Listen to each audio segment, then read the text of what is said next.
Good morning. Ngase February gi date 17.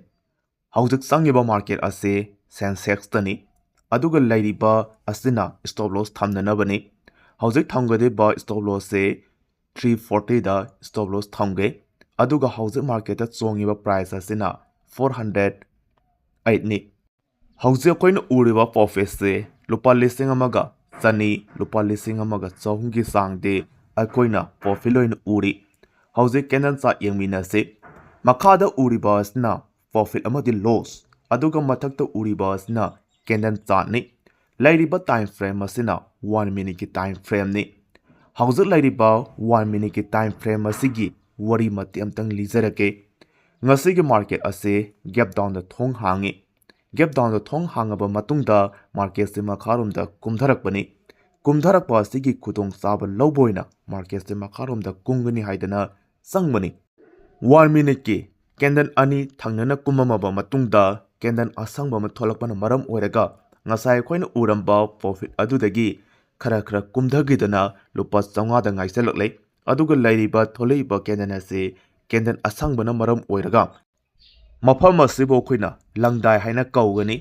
langdai haibadi hariba mafam asidagi kumdhagiba taragadi fazana profit phangadiba hariba mafam asidagi kakhatkiba taragadi mafam asibo khoina support ki line ni haina khangadini mafam ase support ki line oibana maram oiraga market se matharumda singkhatkimna maram oiraga ngasai khoina uramba profit lupa lising amaga sani sahum adugi mahutta lupa satru lupa songa ki sangde ekhoina profit loina di uri lairiba profit asi kaya yamna tongba natragana hauzik laiba market asi mathrumda kakhaikhigadra hairiba jaga asidagi support lawkhigada haibadudi market asi ngaikhiba tari amadi yengkhiba tari market sangraba matungda akoina tawba yaba haiba taragadi stop loss thamba sangding ai mamangdana phajaba mafamda changba sikatani hairiba ani asibu नियम Sumana पांथोकपा तारगदी stock तगी पैसा तोंगनी हाइबसे थमजगे market से मथुलमदा यामना तपना काखिबना मरम ओइरगा ngasai koina uramba profit adugi mahutta asangba masu uramba do angangba masu oina uwa phangle market haibasidi market ni kaidonungda khoiga market ka mukna ba khak yade maduna market na pirakpa do akoina harau yaba ma mathau tai hauzik lairiba se ngasai lupa lising amaga sani adudagi yamna tapna laaba matungda hauzik se minus oina minus ki side lomda lakpa haure hauzik laiba train ase kai jaga bu kakhalakadagi haiba matamda fast candle gi matoni thangba saruk si bokti kakhalakani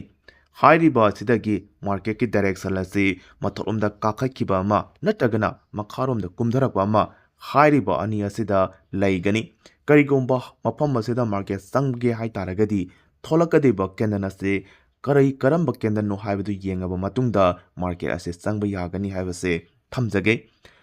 hauzik se market se yamna tapna kakhatpana maram oiraga lupa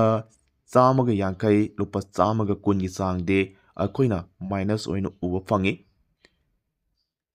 thamiba stop loss na kai jaga phok thamge haibado yengse stop loss hit tawkre stop loss hit tawkraba matungda hauzik mangiba paisa ase lupa chahunga 60 ga 8 hairiba paisa ase minus chatkre sumai taraga nomagi paisa mangba taragasu paisa yamna mangdaba aduga tongpa matamdana paisa yamna chawna tongnanaba hotnase